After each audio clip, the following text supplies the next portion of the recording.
Good morning, good afternoon, good evening mga kauban. Dito tayo ngayon sa Barangay Wawa sa Purok 7. Tingnan natin po yung ginagawa ditong project o dike. Vlog mo ba sa lugar namin? Aray ko. Ang bagal ng paggawa ng dike.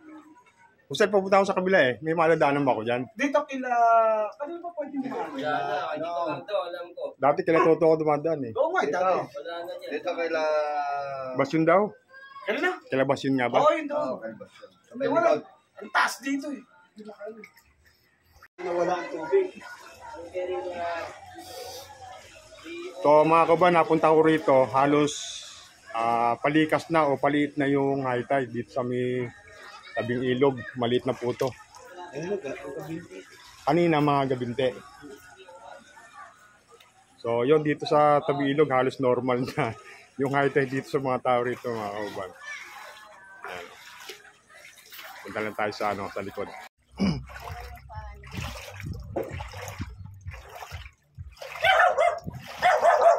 Takot ako sa aso. May po tayo rito, Nakuna, Bureau of Internal Revenue. Ayan, DPWE, Department of Finance, ayan. Bulacan First District Engineering Office, National Fund, 63,799,524.69 contract cost. So, yun, project, road Balagtas diversion. Diversion Balagtas Bulacan Implementing Agencies, Bulacan First District Engineering Office. Yan.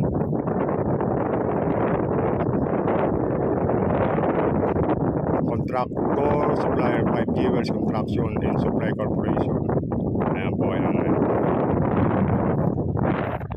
Yan po yung nakapaskil po rito sa may gitna ng ilog mga kauban.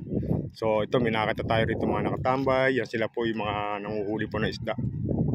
Dito mga kauban, may nakita tayong mixer dito. Nagbuhos po sa may gawing dulo. So yun, puntahan natin. Napakataas po nung naging pader dito mga kauban. Mga kauban, dito tayo sa Riverside. Ito, nagiliran na po ng pader yung mga bahay po rito. Nung unang punta ko po rito mga kauban, halos tambak lang po to. Ngayon po may mga pader na limitahan na yung mga bahay, nagiliran na po. Yung puntahan po natin yung parting dulo, may bako po ron. Kaya na may nakita po tayo rito mixer, nagbuhos po. Yun mga kauban, kita nyo rito, tumungtong na tayo sa may taas ng pader mga kauban. Makita natin yung, ayan, tingnan natin yung, kunan natin yung kabahayan dito. Ayan po yung tabing ilog. Ito po magiging karsada na bypass road. Ito, pantay na po yung bubong sa ginawang pader. Napakalaki po ng tatambakan dito. Ayan po. Tapos yun, kangkungan. So yung kaliwa ko rito, ito po yung pinaka-ilog. Ayan, going to Panginay. Tapos yung pong lugar na yun mga kauban, yung lugar na yun, San Juan na po yan. Ito po yung pinaka-dike nila, yan yung dike. Ayan po. Dike. Sa yung dulo na yun mga kauban, Bulacan na. Nandun po yung ginagawang airport. International Airport.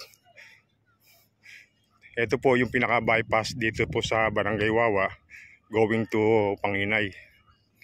So yun dito mga kauban, may nakita pa akong may inabutan pa akong gumagawa rito. Yun, may tinatanggal yata o binuhusan nila. Ito yung binuhusan na forma dito. May bako rito mga kauban.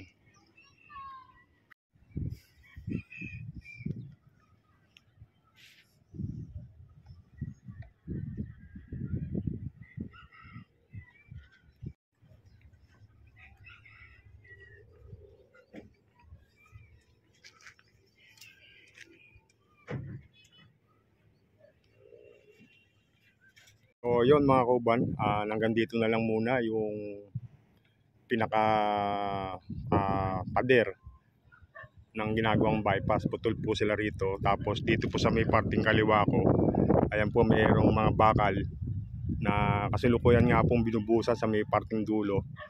Yun, yung may bako doon binubusan. Ayan po yung pinaporma nila.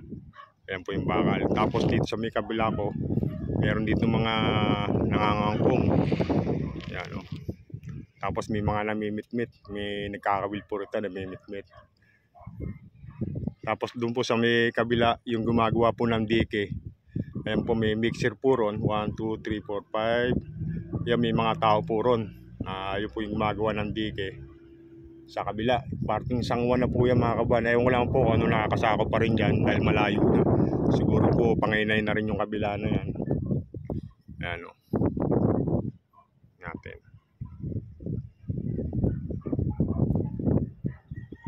Doon. Tapos yung pinakapader dito sa unahan ko, putol nga po ito eh. Ito halos yari na. Kulang na lang yung kabila para matugtungan tong kabila. Ayun.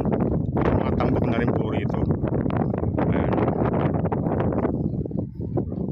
Napakalawak na rin po yung nagagawa rito kaysa nung nagpunta ako nung una rito.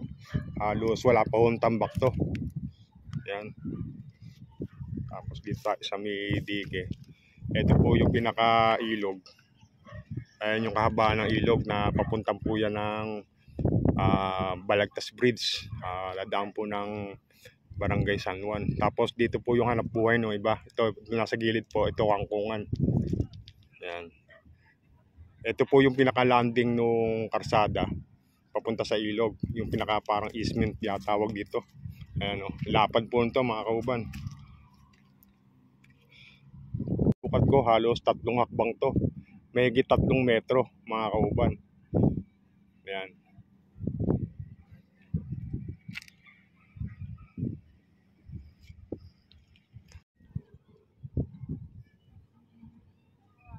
Ayan o, ito po yung lapad nung pinakapader ng gagawing karsada. May higit po 1 dangkal. Tapos ito po yung pinakabakal niya. Ayan, yung magiging duktungan. Ayan.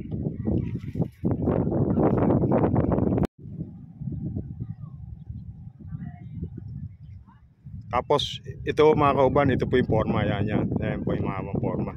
Yung tinuturo ko kanina, ayan.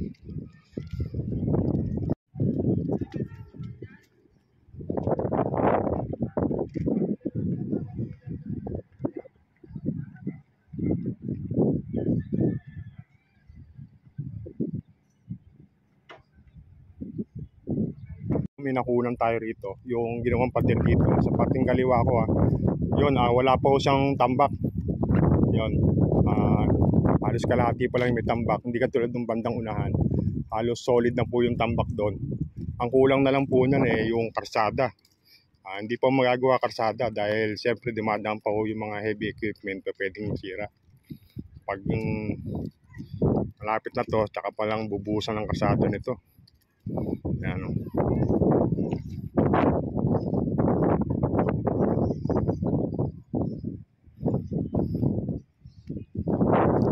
Tingnan yung tambak. Ito po nakita ko po yung mga tumpok-tumpok.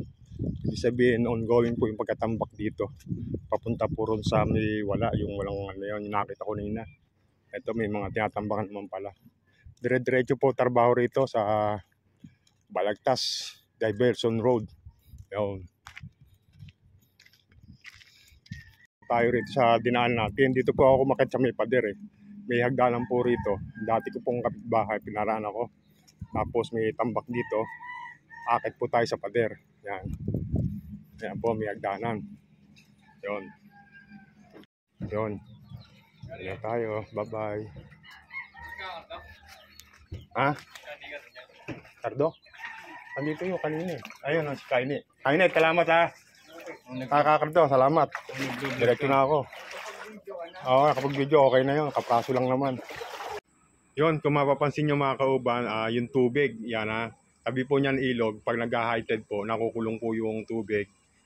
Madali pong pumasok yung tubig, lalo kung umuulan. Ang problema, nahirapan pong lumabas yung tubig dahil wala pa hong floodgate, wala pang flood control. Nagkaroon na po sila ng pader dito sa may ilog. Ito po, iskinita lang po ito ng tabing ilog, Riverside Zona. Yon, pag lumabas ka pa rito, may tubig. Yon. So, wala pong nilalabasan halos yung tubig. Lumalabas lang po yan dun sa pinakabungad na daanan, papuntang bukid. So, yung papuntang bukid, mga kauban, nakulong na rin po ng rebuild wall, yung ginagawa nga pong karsada. So,